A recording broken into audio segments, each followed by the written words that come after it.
evite dispersar, para que você possa ouvir o que Deus quer falar ao seu coração, em nome de Jesus. Amém?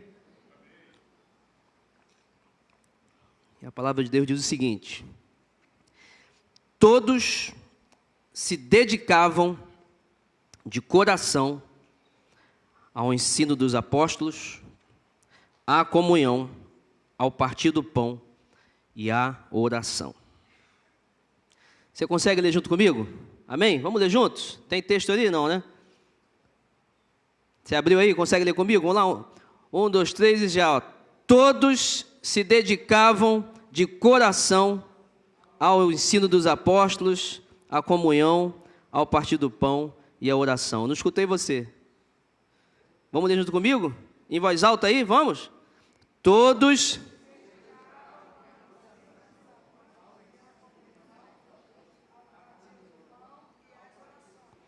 Amém. Você está fraco ainda, hein?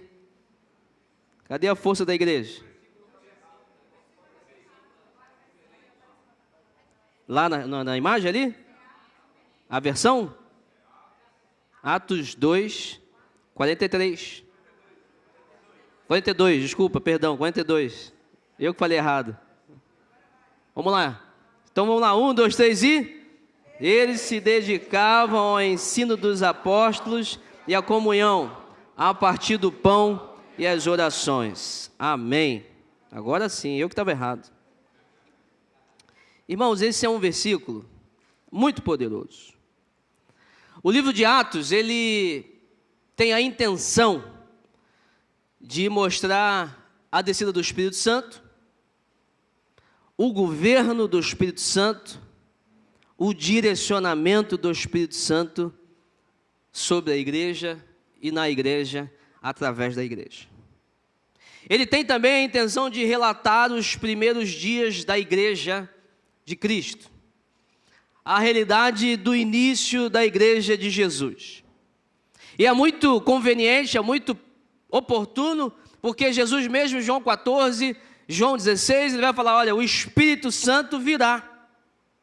Eu vou e o Espírito Santo descerá, ou ele falou, outro igual a mim, vocês não vão estar sozinhos, porque o Espírito Santo descerá para caminhar com vocês. Em Atos 2, o Espírito Santo desce, e a partir desse momento, Lucas, que escreveu o livro de Atos, vai relatar trechos, momentos importantes da história da igreja, onde o Espírito Santo é o protagonista da história, atuando na vida de cada pessoa que aceitava Jesus. Aí um conselho para você, leia Atos com essa expectativa, ou sob essa visão, nesse ângulo, olhando a ação do Espírito Santo na criação, na formação e na gestão da igreja de Cristo. E essa igreja, na verdade, que foi criada 2000 anos atrás, ela foi criada sob uma circunstância muito complicada, sob perseguição, circunstâncias de, podemos falar até de pobreza, de necessidades, momentos difíceis para o povo de Deus, às vezes de escravidão, povo que foi muitas vezes subjugado, mas essa igreja impactou o mundo. Essa igreja que foi criada num cenário complicado, mas que através do poder do Espírito Santo, através da ação de Deus, talvez de poucos recursos naturais, poucos recursos humanos, não havia homens e mulheres talvez formados em grandes faculdades, com mestrado, doutorados, teólogos renomados, não, havia homens, havia mulheres que foram tomados pelo Espírito Santo e mudaram a realidade da humanidade. E o mesmo Espírito Santo está aqui hoje, amém? Está no seu coração? Está com você? Então ele pode mudar também a realidade da nossa sociedade. Essa igreja impactou o mundo, e a nossa igreja pode também impactar no nosso mundo, o mundo em que vivemos. A nossa igreja pode fazer algo extraordinário, porque o Espírito Santo é o mesmo. A pergunta é, será que nós como igreja estamos sendo a mesma igreja que eles foram? nós, através de nossas células, nossos ministérios, nosso corpo eclesiástico, nós podemos também viver essa realidade de impactar o mundo. Se o Espírito Santo é o mesmo, se Deus é o mesmo, a vontade dele permanece a mesma, então, o que Deus espera de nós? O que então, como igreja, nós temos que fazer para impactar o mundo? Sabe, nesse texto que nós lemos, nesse versículo que lemos, há uma palavra-chave que vai distinguir os esforços daquela igreja dos esforços da igreja dos dias de hoje. Há uma palavrinha, e a palavra é: eles se dedicavam. A palavra é dedicação. Eu vou ler de novo o versículo, e diz o seguinte: todos se dedicavam de coração ao ensino dos apóstolos, à comunhão, ao partir do pão e à oração. Em vez de se ocupar com as mais diversas propostas, entretenimentos, ferramentas, com as mais diversas opções de programas e eventos, elas eram pessoas dedicadas. Era isso. Eles não tinham os recursos que temos hoje, os contatos, a internet, não tinham o conhecimento, nem o conhecimento teológico que nós podemos ter hoje, eles não tinham. Porque eles não tinham a Bíblia toda. Mas eles eram dedicados. Eles tinham o mesmo Espírito Santo que nós podemos ter hoje, mas eles eram dedicados. Nós podemos mudar a realidade das nossas vidas, da vida de muitas pessoas, mas nós precisamos ser uma igreja dedicada. Nós precisamos ser cristãos dedicados. Cristãos dedicados mudam o mundo. E qualquer mundo sob perseguição, mundo governado por gente ruim, mundo perigoso, qualquer mundo. Cristãos dedicados mudam o mundo. Talvez, se eu parasse aqui, você já sairia daqui com uma resposta muito preciosa para a sua vida. Talvez você sairia aqui com uma resposta do porquê a sua vida não muda, do porquê a sua vida não vai para frente. Talvez essa seja a resposta do seu marido ou sua esposa não se converter até hoje, do seu milagre não chegar, do pecado não ser vencido na sua vida. Talvez essa seja a resposta por você não viver uma vida plena, feliz com Deus, porque você não é dedicado. Você não é um cristão, uma cristã dedicada. Talvez é por isso que você é frio espiritualmente, que você lê a Bíblia e não acontece nada, que o Espírito Santo não fala com você, que não tem milagre, porque você não é dedicado. Talvez seja por isso que a sua célula não cresça, que você não tem gente nova para batizar. Inclusive tem batismo vindo aí dia 17 de dezembro. Você pode batizar alguém. Se eu parasse aqui agora, você já iria para casa com essa pulga atrás da orelha. Será que eu sou dedicado? Será que eu sou um cristão verdadeiramente dedicado? Hoje nós precisamos sair daqui com compromisso com o Senhor. Pelo menos essa é a proposta de Deus para a sua vida, de você ser um cristão dedicado. Um cristão dedicado, sermos uma igreja dedicada, com esse compromisso com o Senhor. Você quer isso? Amém? Se você quer hoje aprender e sair daqui para sermos uma igreja dedicada ao Senhor, eu quero orar com você agora. Fica de pé no seu lugar, se você quer isso. Mas não fica de pé porque eu estou pedindo não, mas se você quiser. Se você não quiser, você seja sincero com o Senhor. Eu não quero.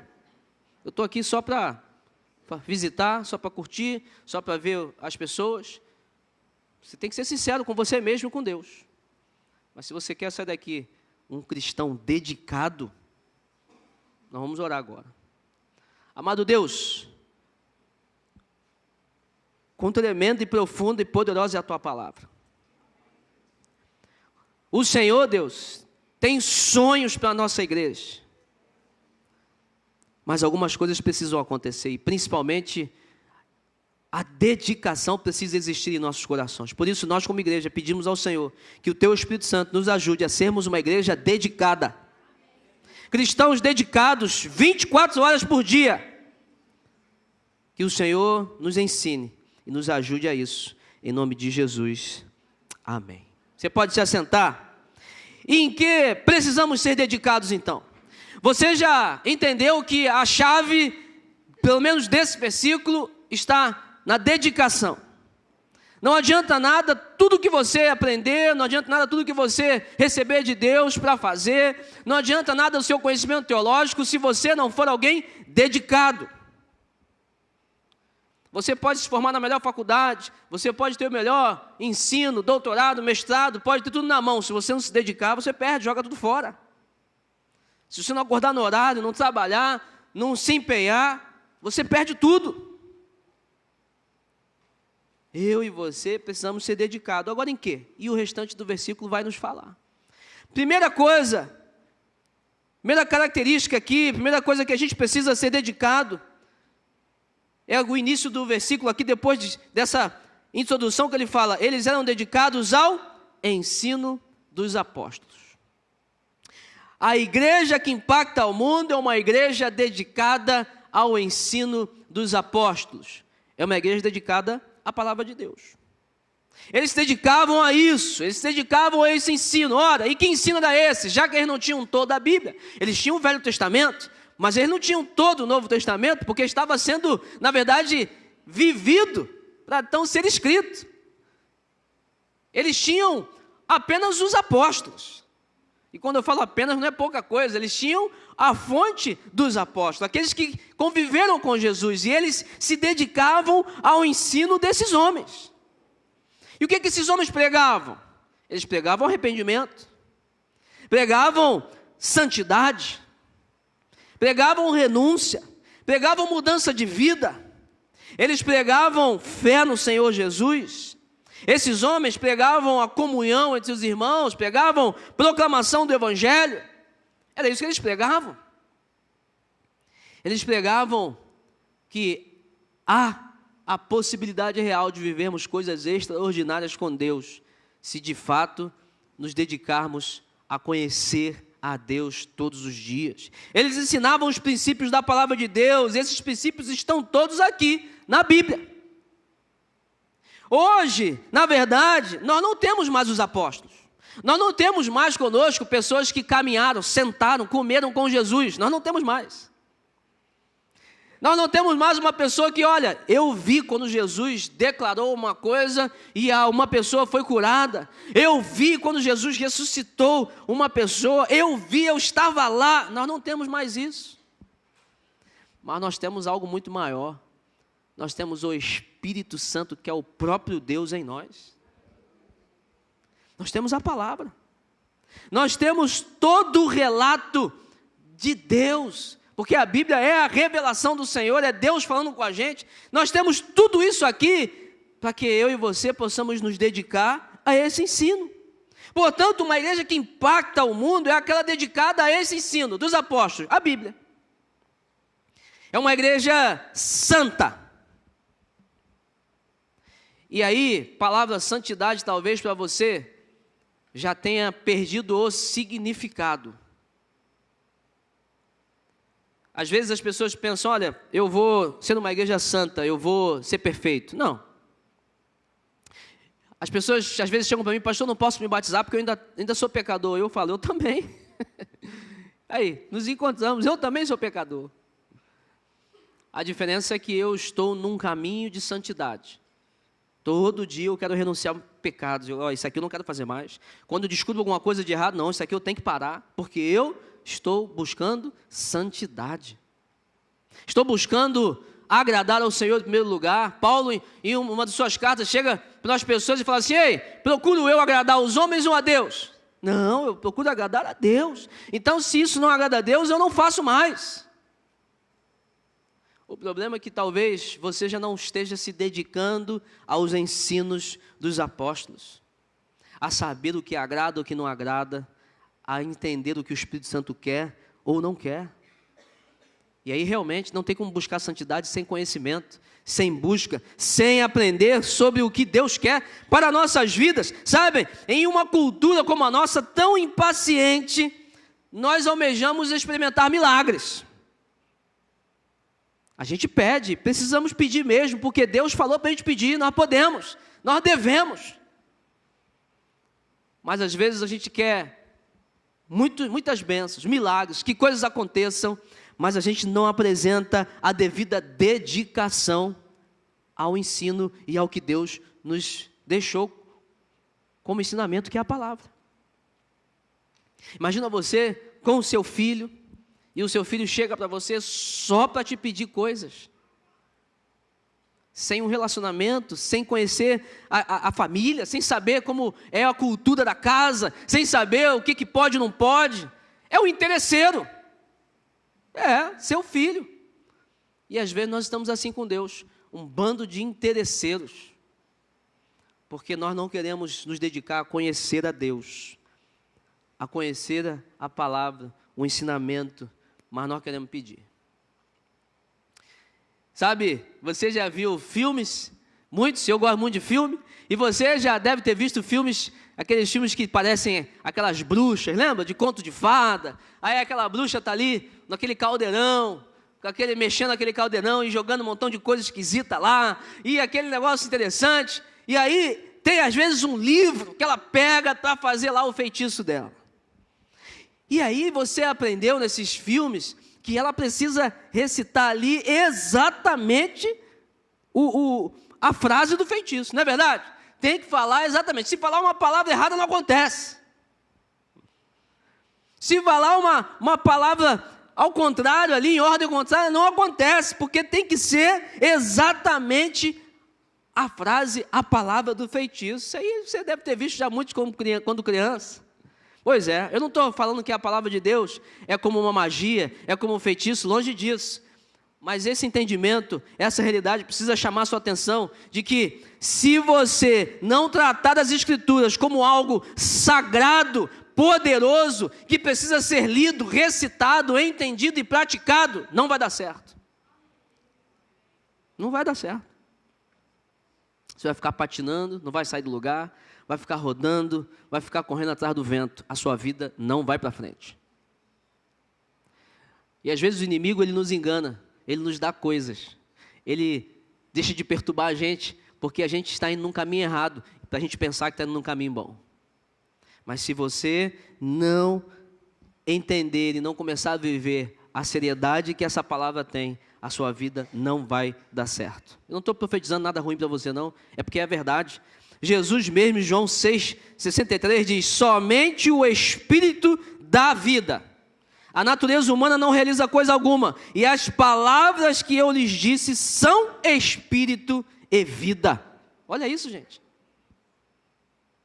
Somente a palavra que vem de Jesus, de Deus, somente a palavra dele, são espírito e vida. Você quer que a sua vida seja marcada por isso? Por algo contagiante, por algo vivo, algo que é dinâmico, algo que vai para frente? Sabe, quando as coisas acontecem na sua vida, precisa da palavra de Deus. Precisa da palavra que libera vida, que libera dinamismo sobre a sua vida, que libera poder, a palavra de Deus. Você deveria todos os dias se debruçar diante da palavra de Deus e recitar, e ler, e meditar, para que a sua vida tenha então essa vida que vem de Deus. Só a palavra pode fazer isso. Hebreus 4,12 diz: pois a palavra de Deus é viva e eficaz, e mais afiada que qualquer espada de 2 gumes, ela penetra ao ponto de dividir alma e espírito, juntas e medulas, e julga os pensamentos e intenções do coração. Glória a Deus. Deixa eu te perguntar um negócio. Esse versículo é muito famoso. Você acredita mesmo nisso? Seja sincero. Seja sincera, você acredita que a palavra de Deus ela é igual uma espada de 2 gumes? Que ela penetra a ponto de dividir alma e espírito? Sabe, juntas e medulas, vai lá e julga pensamentos e intenções. Ela vai lá no teu interior. Você acredita que a palavra de Deus tem esse poder? Amém? Sem a dedicação a essa palavra, as coisas não vão acontecer. Às vezes parece que a gente até acredita, mas não coloca em prática. A chave está aqui, na dedicação a palavra. Hoje você precisa tomar uma decisão na sua vida. Olha que eu falo aqui nas minhas pregações quase todo domingo, a necessidade de você ler a Bíblia. Mas hoje se você quer ser uma igreja dedicada, que impacta o mundo, você precisa tomar uma decisão hoje de chegar para a Bíblia e fazer um pacto com a tua Bíblia. Assim, ó, que eu vou ler você todinha. Eu vou comer você aqui. Vou mastigar, eu vou meditar, eu vou interiorizar, eu vou guardar, eu vou praticar, eu vou conhecer, eu vou ser diferente com a leitura. Não vou viver de caixinha de promessa, de versículo do dia. Vou ver o que Deus tem para hoje. Não, você vai meditar seriamente nessa palavra em nome de Jesus. Você precisa aprender a ler da forma correta. Como é que você vai ler a Bíblia? Primeiro, você precisa ler a Bíblia de forma sistemática. Como? Escolha um livro. Eu falei de Atos aqui, você pode falar assim, a partir de hoje, domingo, eu vou ler Atos. Cada dia você lê um capítulo ou dois, uma quantidade que você consiga absorver. Só que antes de ler o livro, você vai pesquisar algumas coisas. Quem escreveu o livro? Por exemplo, eu falei para você, Lucas escreveu o livro de Atos. Para quem Lucas escreveu? Qual o propósito de Lucas? Qual era a realidade da época? Qual era a intenção do livro? Antes de ler, você precisa saber tudo isso. Porque isso vai ajudar a você a entender. Você precisa ajudar a leitura a fazer sentido a você. Você precisa buscar pessoas experientes. Olha, eu li Atos aqui, e aí tal versículo diz isso, eu não entendi. Você pode me explicar? A pessoa vai te explicar. Você precisa de dicionário bíblico, de um comentário bíblico. Você precisa buscar ler a Bíblia em sequências atrativas. Como é que é isso? Você vai ler Atos, por exemplo. Bom, Atos é a história da igreja. Legal. E quem é a igreja? Somos nós. Quem é o cabeça da igreja? Jesus. Então, leia um evangelho em seguida. Vou ler o evangelho, legal, li Atos, li um evangelho, talvez você possa até mudar essa ordem, lê o evangelho primeiro, lê Atos depois, que é a criação da igreja, agora eu vou ler as cartas de Paulo. Por quê? Porque Paulo foi o apóstolo dos gentios, ele começou a implantar muitas igrejas e entregar ensinamentos para as igrejas, então eu vou ler carta por carta de Paulo. Legal, depois eu vou ler o Velho Testamento. Como é que eu vou ler o Velho Testamento? Eu quero saber a história dos hebreus, como é que esse povo foi criado? Vai lá, pega a Gênesis, vê lá toda a peregrinação, depois teve a época dos juízes, eles conquistaram a terra, a época dos juízes, aí teve lá a época dos reis.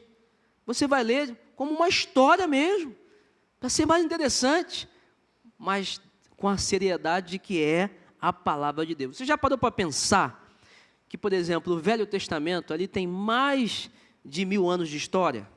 Só o Velho Testamento tem mais de 1000 anos de história.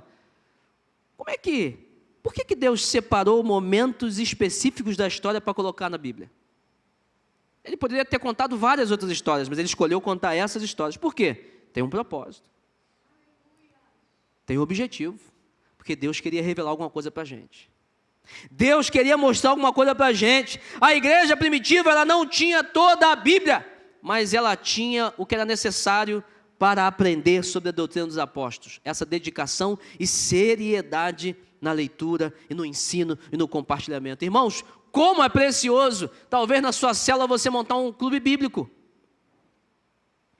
Um núcleo de estudo. A minha célula aqui, a gente vai estudar a Bíblia junto. Você tem a sua célula, tem o dia da sua célula, você fala, gente, vamos lá ler Atos que o pastor falou? Aí, a gente cada dia posta um versículo, debate, tira dúvida, faz perguntas. Um se dedicando a ensinar o outro. Irmãos, eu prego aqui, e eu peço a Deus uma mensagem toda semana para trazer para a igreja. Eu vou nas células. E as células a gente fala sobre a mensagem de domingo. Chega na célula, às vezes um membro da célula fala alguma coisa que eu fico assim, caramba, é verdade. Eu não tinha visto isso no texto. Porque Deus falou com ele uma coisa, comigo outra. Olha como é engrandecedor o compartilhamento do ensino. Nós precisamos nos dedicar a isso. Paulo diz para Timóteo, lá em 1 Timóteo 4,13, até a minha chegada, dedique-se à leitura pública das Escrituras, à exortação e ao ensino. Está aí novamente, dediquem-se a isso, todo dia.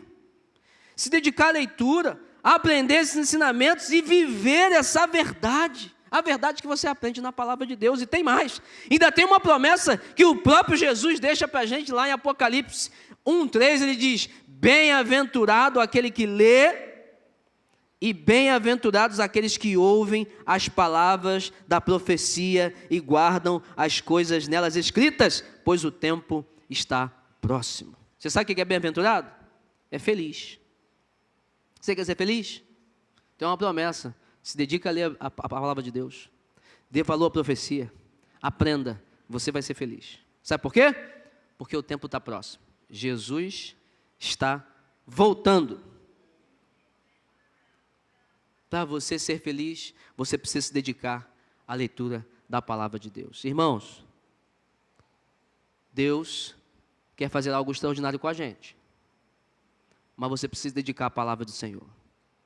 Se dedicar ao ensino dos apóstolos, em nome de Jesus. Em segundo lugar, quem é a igreja que impacta o mundo? É a igreja dedicada à comunhão. Nós somos uma igreja que vive em célula, nós vivemos em célula, e a gente gosta da comunhão. Nós damos valor à comunhão. Mas essa igreja aqui, primitiva, ela tinha algumas coisas diferentes. Ela era dedicada e apresentava algumas coisas diferentes. O modo como eles se dedicavam uns aos outros deixava claro que Deus estava naquele local. Hoje, nós vivemos uma época onde pessoas chegam numa igreja, num templo, começam a participar dos cultos e se tornam membros das igrejas. E acham que apenas por, olha, eu fiz membresia com o pastor Vinícius, eu venho todo domingo, eu oferto, eu dou dízimo, eu sou membro da igreja. Bom, isso realmente faz parte de uma membresia, mas não é suficiente. Se você entende que só vir à igreja, ser fiel no seu dízimo, na sua oferta, até ir na célula, sirvo no ministério. Se você entende que isso é o conceito de membresia, corpo e comunhão que Deus quer trazer, você está errado. Porque essa igreja, eles eram dedicados à comunhão. E aí eu te pergunto, vir ao culto traduz toda a sua comunhão com a igreja? Vir ao culto traduz viver comunhão com a igreja? Diz que você é corpo com a igreja? Não diz. É muito pouco. Porque você não compartilha, não experimenta nada com ninguém. Irmãos, embora não quero desencorajar você a vir ao culto, você tem que vir mesmo, porque é bênção, faz parte. O autor de Hebreus, ele diz, olha, não deixeis de se congregar, se reunir em congregação com os irmãos, como costume de alguns. Isso já acontecia 2.000 anos atrás, não pode acontecer agora, você precisa vir ao culto. É bênção, faz parte, mas não é o todo. A comunhão que Deus quer para a gente não é somente vir ao culto. Imagina só um diálogo muito interessante. Pedro chega para Paulo, e Pedro chegou para Paulo e pergunta assim, e aí, Paulão, como é que tá? Pô, Pedro, tá indo bem as coisas, bem demais aí. Olha aí. Aí Pedro chega para Paulo assim, Paulo, rapaz, você está indo em que igreja? Ih, rapaz, estou indo na PIB de Jerusalém. Pô, bênção, lá o louvor é muito bom. Tem um kids lá fantástico, tem até inclusão. Rapaz, muito bom. E você, Pedro? Rapaz, eu estou indo na PIB de Efésios, lá de Éfeso. Mas rapaz, lá não está muito bom não, porque o culto está muito longo lá, rapaz. O pastor fala demais. E tem uns irmãozinhos lá também que gritam muito. Rapaz, lá, assim, está em obra lá, né? Sabe como é que é? As coisas estão mais difíceis, não tem estacionamento. Eu vou visitar a tua igreja, Paulo. E aí, Paulo, pô, pode ir, cara, você vai ser muito bem-vindo. Mas, ó, esse domingo eu não vou estar não, porque vai ter um aniversário de um amigo da família às 15 horas da tarde, aí eu não vou nem domingo, nem de manhã, nem de manhã, nem de noite. E aí Pedro fala assim, poxa, mas no dia que eu vou visitar você não vai, porque tem um aniversário 3 da tarde? É, sabe como é que é, né? Tem que chegar cedo, aí depois a gente estende muito. Você imagina esse diálogo sendo real com Pedro e Paulo? Você imagina isso? Pedro, apóstolo, andou com Jesus, Marte, morreu pela igreja. Você imagina Paulo, fez de tudo pelo Evangelho, se dedicou a abrir igrejas, a implantar agências do reino, deu sua vida pelo Senhor. Você imagina esse diálogo na vida de Pedro e de Paulo? Você não imagina, sabe por quê?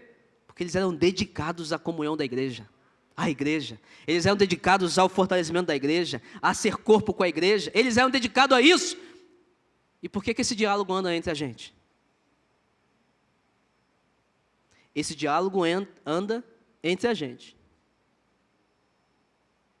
Pessoas que negociam a igreja por qualquer coisa. Negociam a comunhão da igreja por qualquer coisa. Na verdade é porque não se dedicam à igreja como homens de Deus que marcaram a humanidade, se dedicaram. Nós olhamos para a Bíblia e não imaginamos homens e mulheres de Deus tendo reações que nós temos hoje. O problema está com a gente. Nós precisamos nos dedicar mais à comunhão da igreja. Nós precisamos entender que o problema não está na sociedade, não está no momento ruim que nós vivemos, não, o problema está com a gente. Somos nós que talvez não estamos nos dedicando para sermos a imagem e andarmos conforme a semelhança de Cristo. Valorizando a igreja, o corpo, sabe? Às vezes você olha para certos movimentos aí fora, imagina só, essas gangues aí, você aqui no Brasil, pode ser uma facção, certo? Você fala aí sobre movimentos, feminismo, LGBT, qualquer movimento aí. Você vai olhar para esses movimentos, sabe o que você vai ver? Isso assusta a gente. Você vai ver esses grupos que são minoria, são menores, mas às vezes são mais fortes que a gente. Sabe por quê? Porque eles são unidos. Você vai ver grupos de motociclistas que se parecem mais com a realidade da igreja do que com a gente. Não, pô, hoje é o dia do meu motoclube, pô. Não falto por nada. Não, mas tem o aniversário da família. Não, nem é dia do meu motoclube, meu irmão, eu vou lá. É a minha galera. Não, mas está chovendo, está tarde, você trabalhou o dia todo, mas hoje é o dia da minha reunião. Pô, vou lá de moto. Chega aí, galera, estamos aí. Pô, legal, a mulher está chateada comigo, mas estou aí. Ele tem identidade. Ele faz parte de um grupo, de uma família.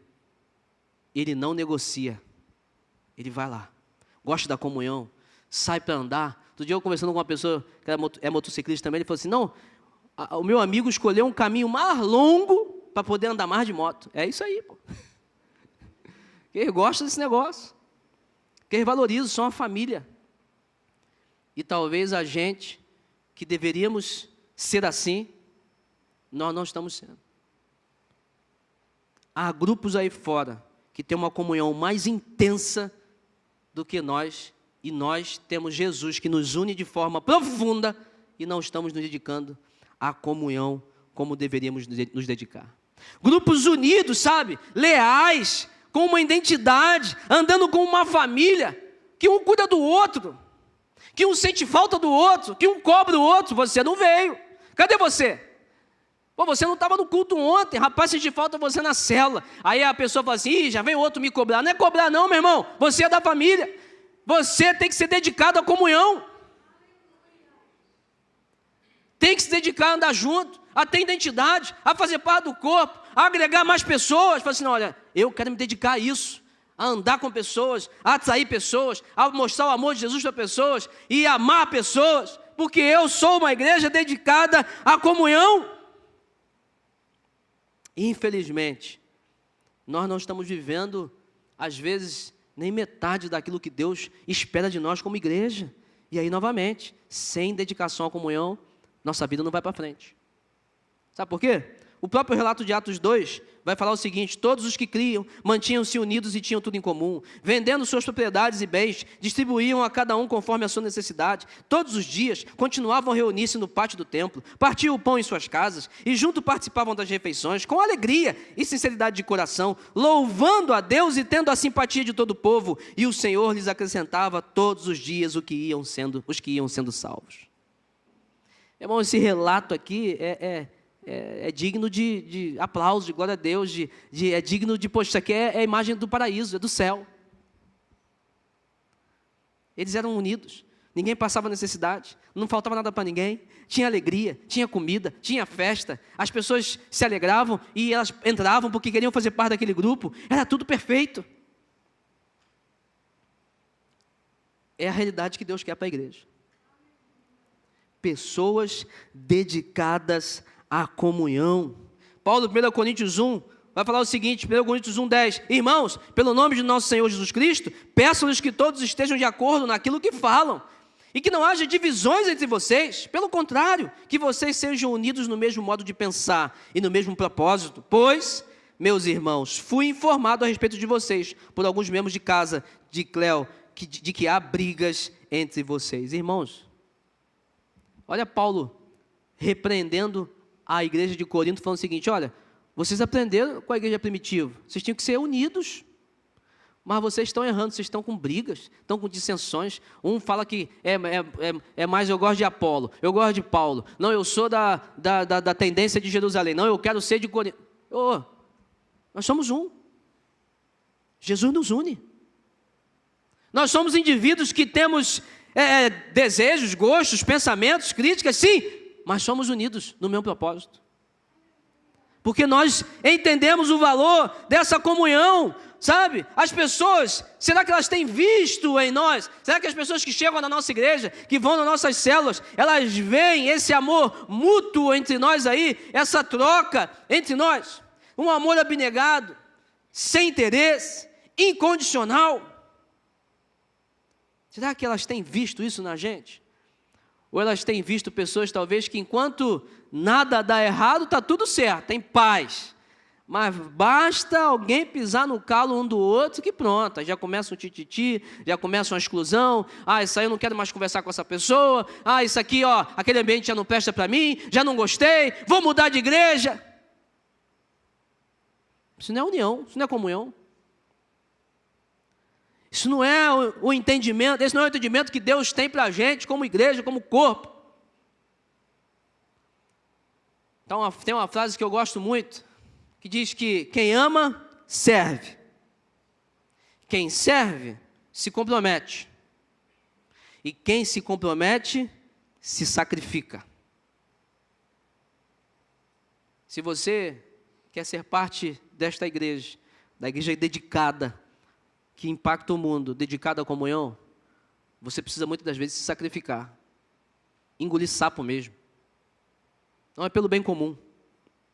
Você precisa parar de querer reivindicar seus direitos a qualquer custo. A provar que você é o correto, é o certo, que tem que ser da sua vontade. Não.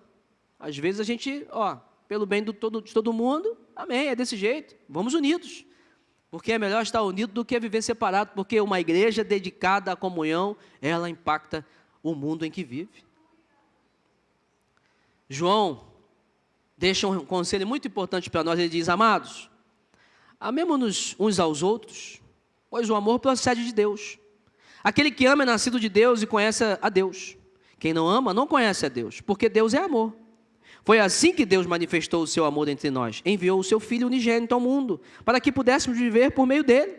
Nisto consiste o amor.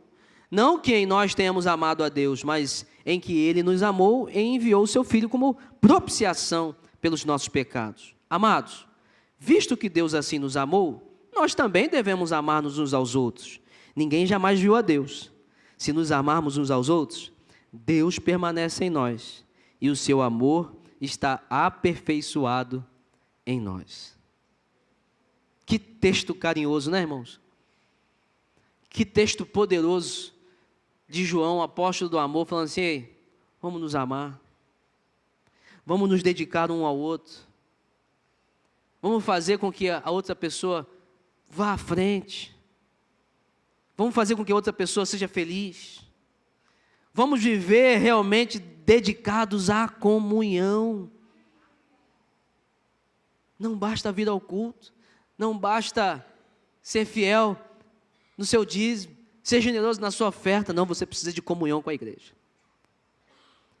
Você precisa abrir as portas da sua vida para que outras pessoas também possam conhecer você, abençoar a sua vida e ser igreja com você. Que nossa comunhão e amor seja algo sobrenatural. Tão forte que em nenhum lugar desse mundo alguém possa ver um povo mais unido do que a gente.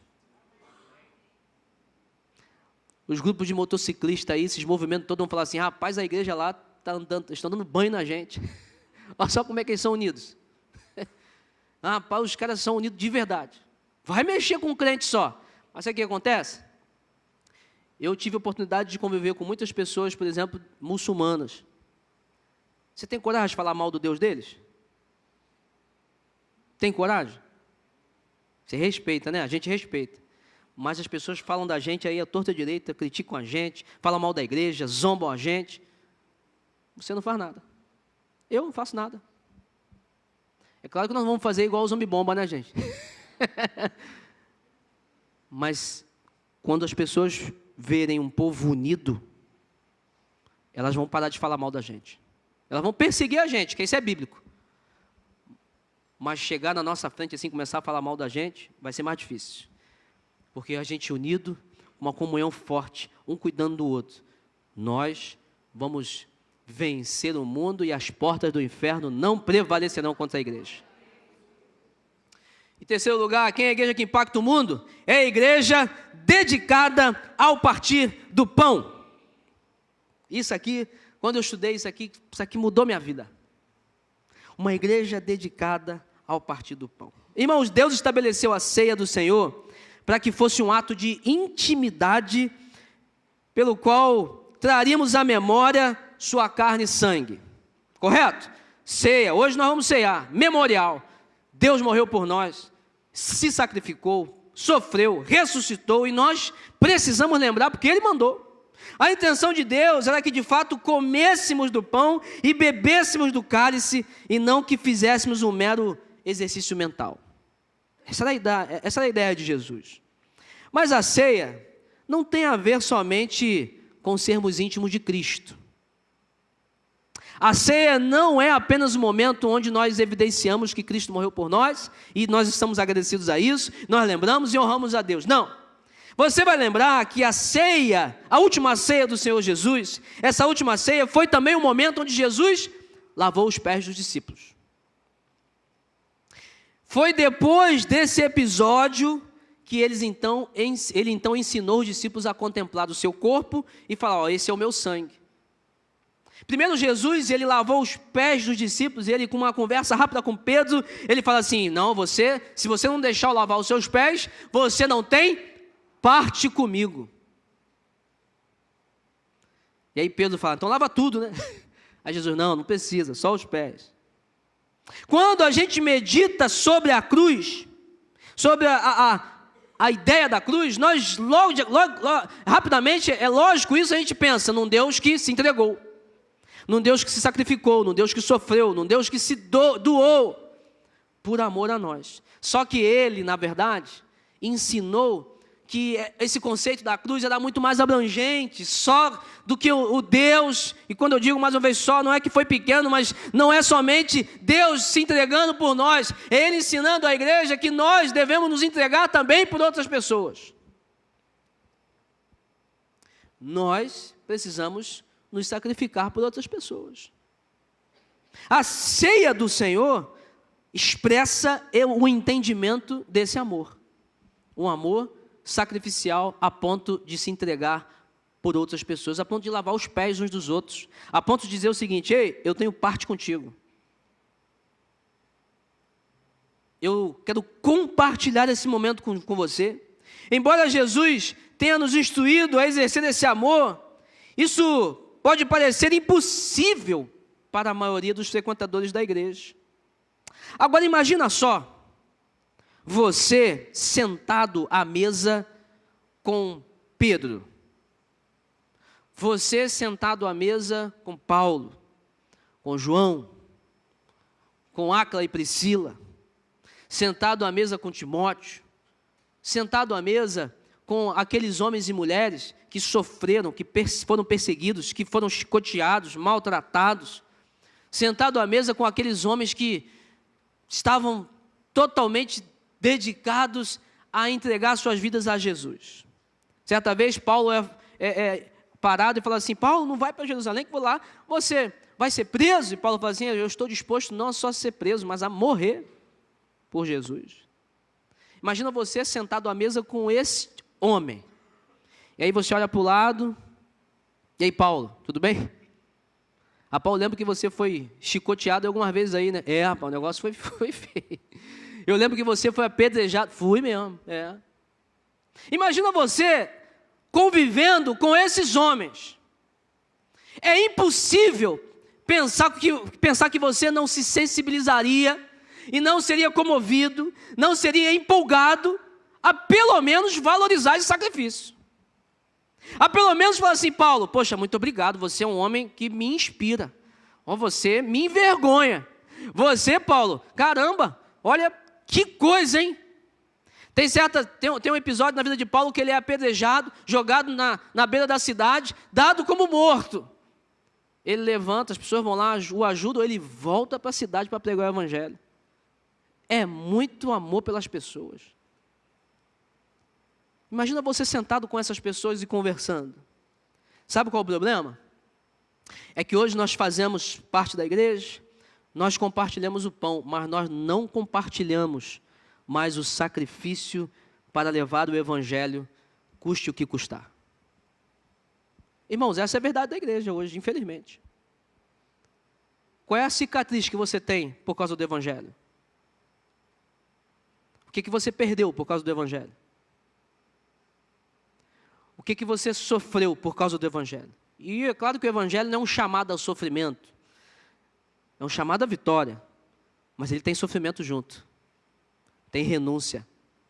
O que você abre mão por causa do evangelho? Tem gente que não quer nem abrir a sua casa para ter uma célula. Não, na minha casa não. Eu dispor um dia da semana para ir para uma célula? Não, isso é muito sacrifício para mim. Tem gente que não quer largar pecado por causa de Jesus. E mesmo sabendo que o pecado é danoso às nossas vidas. E eu te pergunto, qual o sacrifício que você faz por Jesus? Se eu sentar à mesa com você, a gente vai conversar sobre alguma cicatriz? A gente vai conversar sobre alguma coisa? Olha, estou pregando evangelho lá no condomínio, no trabalho, o negócio está difícil, hein? Mas eu vou vencer. A ceia do Senhor traz esse entendimento para a gente. A gente precisa ser uma igreja dedicada ao partir do pão, ou seja, dedicado a esse entendimento de que nós somos parte de uma igreja que tem parte uns para com os outros e se sacrifica para pregar o evangelho. Se sacrifica para que Jesus seja anunciado. Meu irmão, minha irmã, é muito intenso a realidade, a intensa realidade da ceia, do partir do pão, desse compartilhar, é muito mais do que celebrar que Jesus morreu e dar um glória a Deus porque temos a salvação. Não, é um chamado a sentar à mesa com aqueles que também se sacrificam para o evangelho seguir adiante. A celebração da ceia apresenta um grupo de pessoas transformadas por Jesus, empenhadas em se sacrificar pela propagação do evangelho e que amam e se entregam pelos irmãos. Você sabe que, olha só que interessante, nós temos a presença de Jesus em nós, nós escolhemos dedicar nossas vidas a Ele e às outras pessoas, e aí Jesus pega ali o momento do sacrifício. Antes do sacrifício, Jesus, o que ele faz? Ele senta à mesa com os apóstolos, e ele ceia, lava os pés, ele come junto, ele exemplifica, ele se sacrifica. Só que os apóstolos não entendem. Os discípulos não entenderam o significado da cruz. Sabe o que Jesus faz? Quando Jesus volta, ele não se sacrifica de novo. Ele não fala da cruz de novo. Sabe o que ele faz? Ele senta à mesa de novo. Diz a Bíblia que quando ele volta, ressurreto, ele prepara um churrasquinho de novo com os discípulos. Ele prepara ali uma ceia com os discípulos. E tem uma refeição novamente com os discípulos, para que eles entendessem, olha, vocês não entenderam, o que eu quero é isso aqui, ó. Eu morri para que vocês tivessem isso aqui, compartilhamento, dar sua vida um pelo outro, se sacrificar. Vocês precisam entender o real significado do sacrifício, da ceia, do partir do pão, é isso aqui, É propagar o evangelho, sim, é se sacrificar, é se entregar, mas pensando em ter parte uns com os outros. Sem esse partir do pão, sem o compartilhar, nós não vamos entender de fato o significado da cruz. Nós entendemos a cruz quando sentamos à mesa com os irmãos para partir do pão. Jesus morreu para que eu e você pudéssemos sentar à mesa, partilhar o pão e comentarmos, né? Como é que está a propagação do evangelho? Está a bênção, né? Botafogo vai ser ganho por Jesus. Em nome de Jesus nós vamos vencer. Aqui a igreja vai ter que fazer uns 4 cultos aqui, porque vai lotar esse negócio. Eu tenho uns 3 domingos que eu estou falando para você, e você precisa convidar pessoas. Não é verdade? Isso já entrou na sua mente? Você tem convidado pessoas?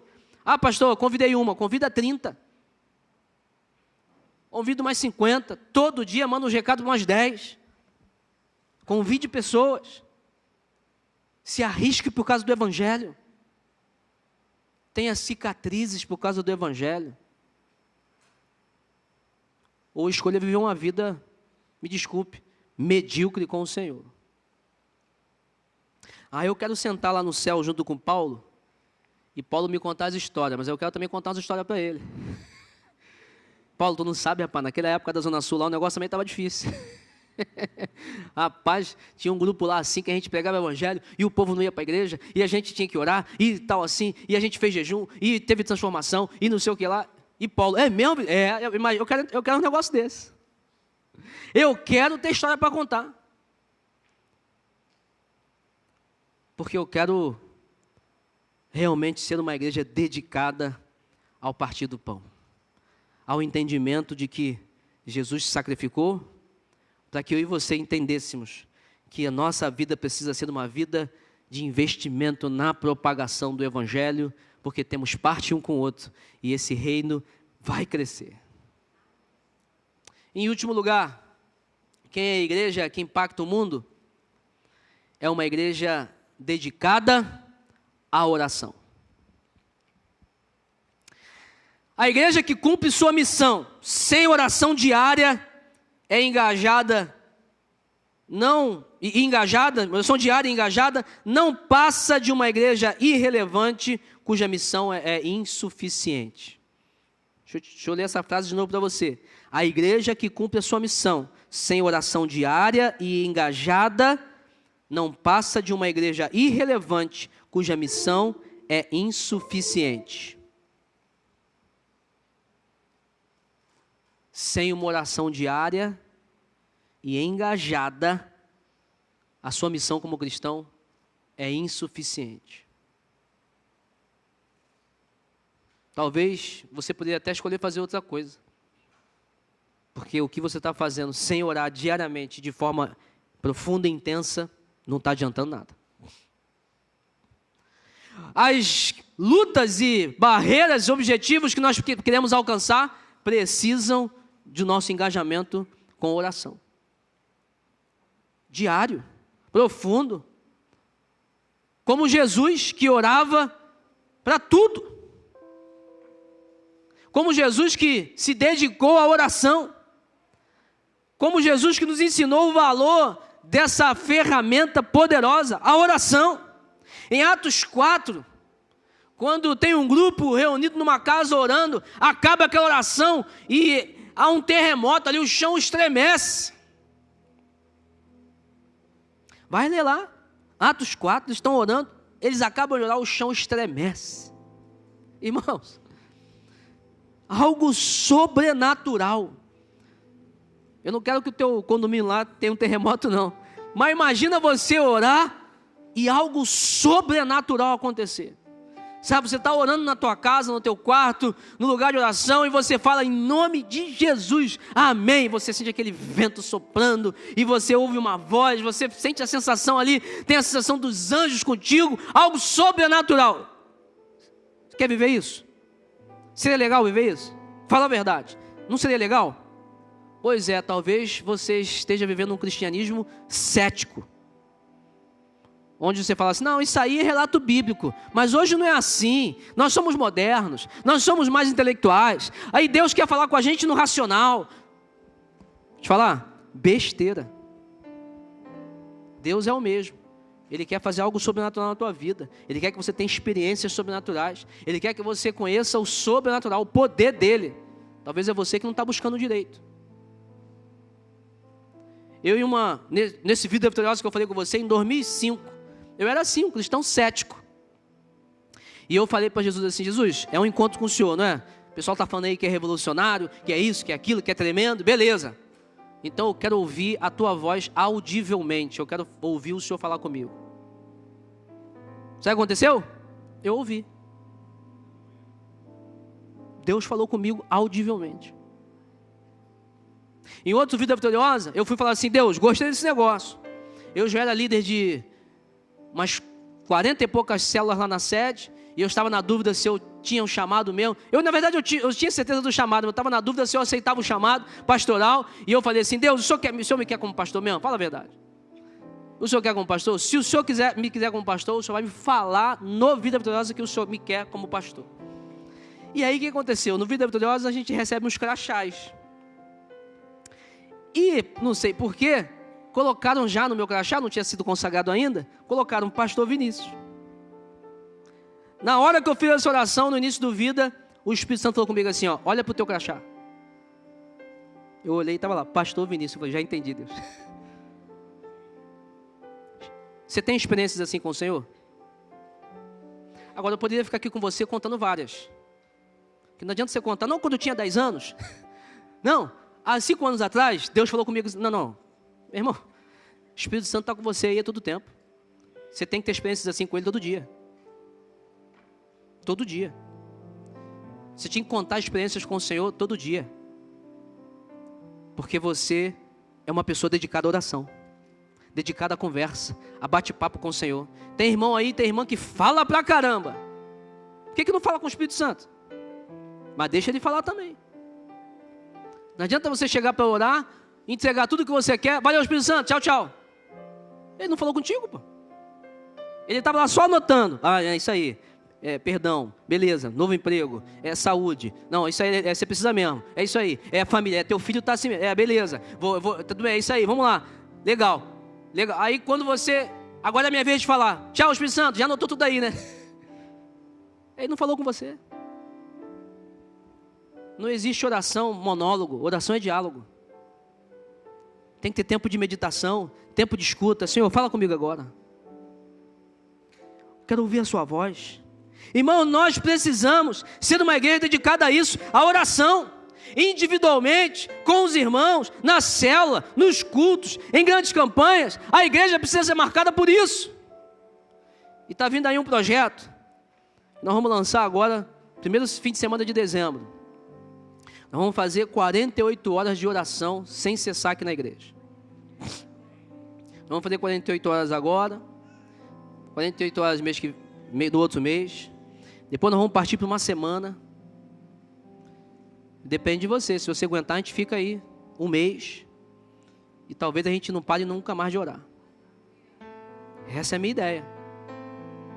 Ter uma chama constantemente acesa aqui na igreja de um povo que ora sem cessar. Amém? Aí o negócio vai ficar esquisito aí para o mundo. Vai ficar. Nós vamos lutar e nós vamos ganhar batalhas que talvez você esteja perdendo na sua vida, porque está faltando a dedicação à oração. Nós vamos viver isso intensamente. E eu quero convidar você a se dedicar a isso, à oração. Tempos intensos de oração, falando com Deus, chorando na presença dEle, experimentando o toque dEle, da manifestação do poder do Senhor. Você tem que fazer igual o Jacó falou assim, ó, eu não vou sair daqui até o Senhor falar uma coisa comigo, até o Senhor me tocar. Não, o Senhor vai me marcar hoje. O Senhor vai me tocar. Eu estou orando, não estou sentindo nada. Não é que você também tem que ficar sentindo calafrio, não. Mas assim, ó, eu estou orando aqui, o Senhor não falou nada comigo. Eu não vou sair daqui sem o Senhor falar alguma coisa comigo. Deus, o Senhor é real. Intensidade, busca. E de repente Deus está assim, quero ver se você quer mesmo. Ora mais um pouco aí, poxa. Será que não é fogo de palha, não? Será que não é só porque o pastor falou domingo, não?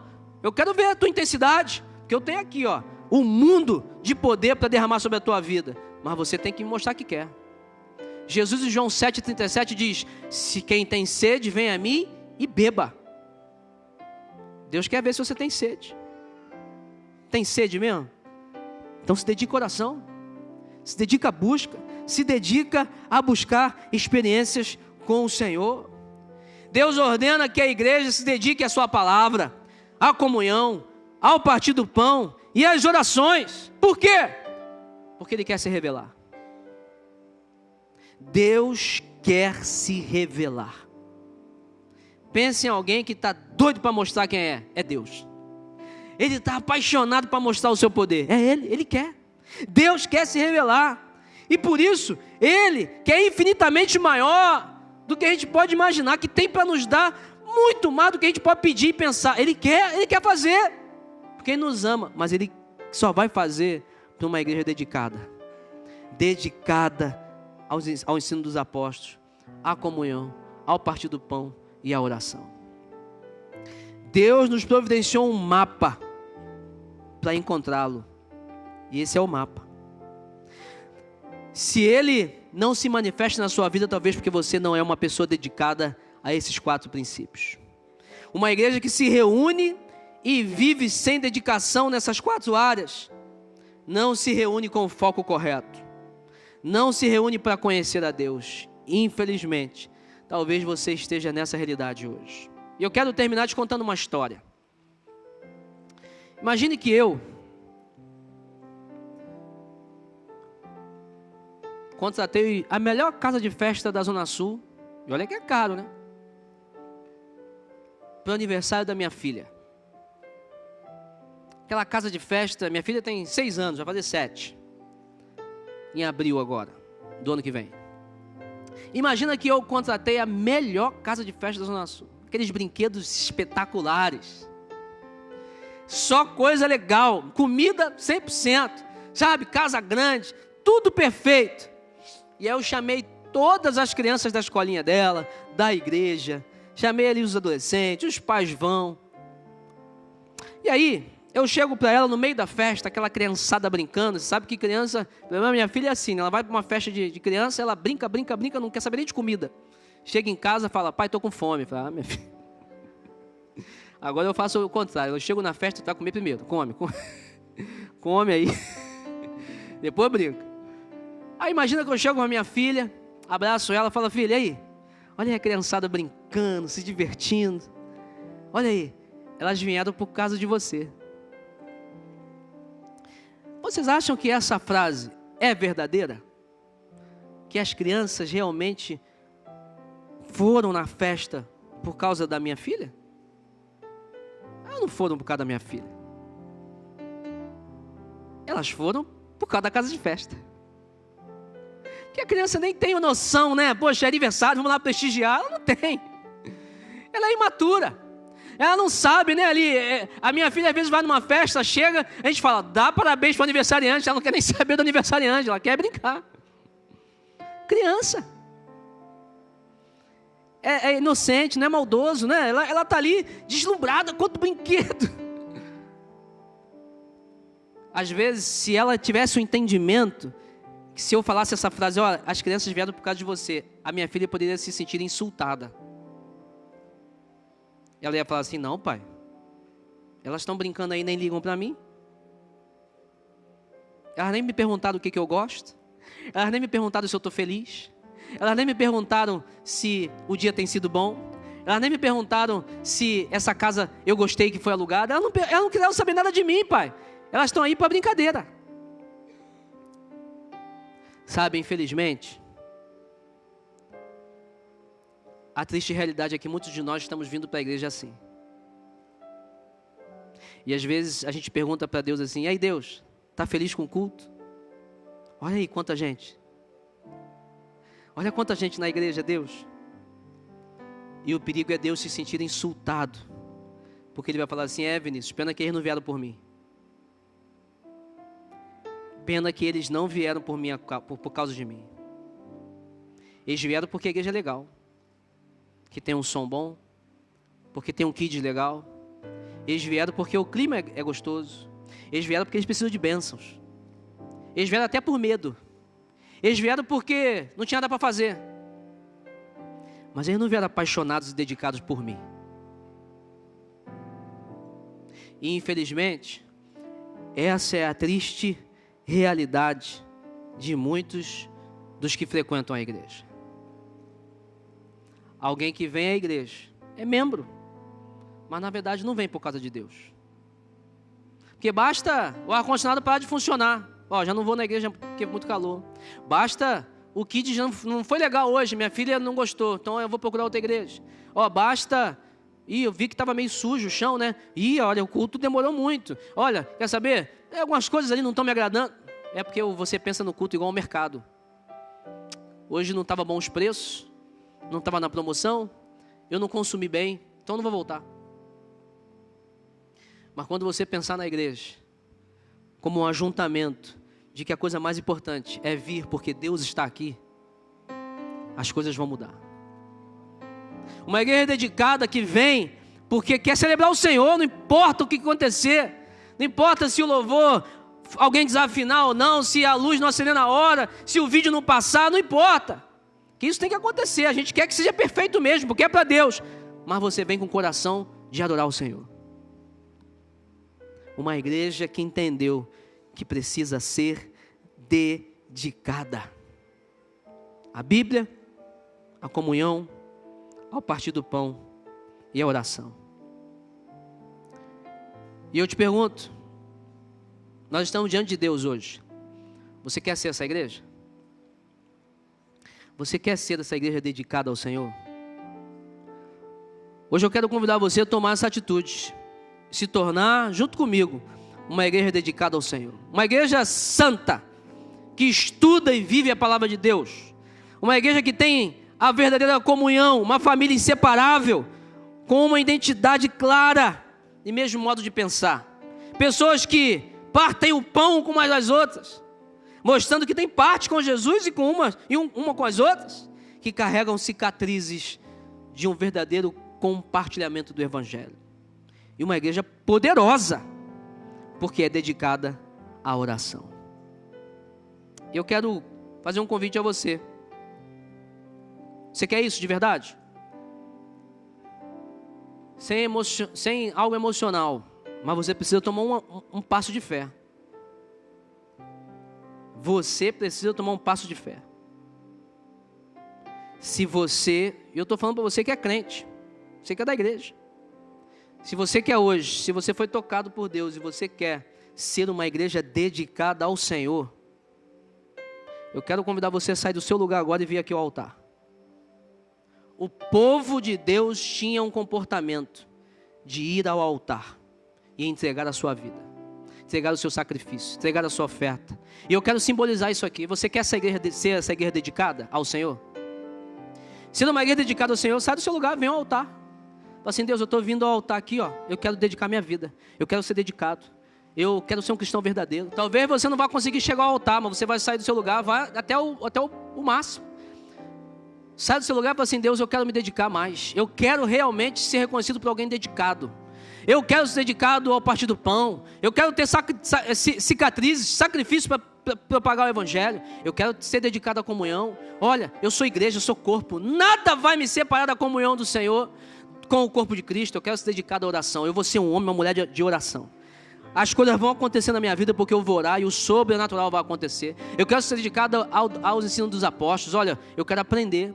Eu quero compartilhar. Eu quero aprender mais sobre o que Deus está revelando na sua palavra. Eu quero ser alguém dedicado a isso. Uma igreja dedicada. Uma igreja que vai impactar o mundo. E não vai mais viver um evangelho pela metade. Amém? Vamos orar? Feche os seus olhos. Amado Deus, teu povo está aqui no altar, declarando hoje, Deus, que chega de um evangelho medíocre, chega de um evangelho sem poder, chega de um cristianismo sem a tua presença transformadora, chega de uma vida pela metade com o Senhor. Nós queremos ser uma igreja dedicada ao Senhor, uma igreja viva, dinâmica, uma igreja que realmente vai mudar a realidade da Zona Sul. Nós queremos, ó Pai, nos entregar e dizer: Senhor, Nós somos pecadores, como aquele publicano disse lá naquele do texto onde o Senhor estava vendo Jesus. Ele falou: olha, eu sou pecador, eu não presto, eu sou aqui, careço da tua ajuda. E nós estamos dizendo hoje, nós somos pecadores, nós somos falhos, nós precisamos do teu toque, Espírito Santo, nós precisamos da tua ajuda, e nós vamos conseguir, porque temos certeza que o Senhor quer.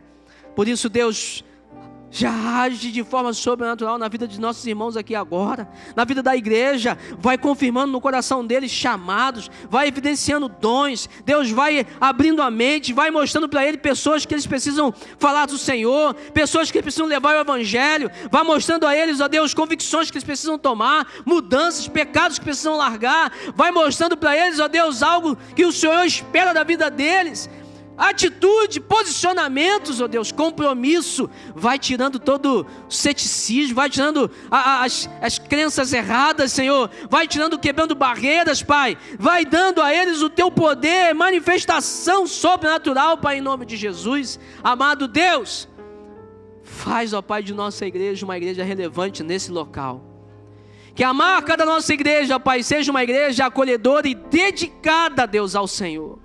Uma igreja que multiplica discípulos do Senhor, discípulos que são dedicados à tua palavra, ao partir do pão, à comunhão e à oração. Nós, ó Deus, entregamos nossas vidas no altar, como um sacrifício vivo. Toma, Pai, nossas vidas, em nome de Jesus. Amém. Dá uma salva de palmas para Deus aí. E olha, deixa eu falar um negócio com você, vira para mim aqui rapidinho. Você tem duas escolhas. Você veio ao altar, você vai para casa. Pode ser que nada mude na sua vida, é uma escolha sua. Mas você pode tomar uma escolha: não, a decisão que eu tomei aqui vai mudar a minha vida. A escolha é sua. Leve a sério. Viva uma vida dedicada ao Senhor em nome de Jesus. Pode voltar do seu lugar, por favor.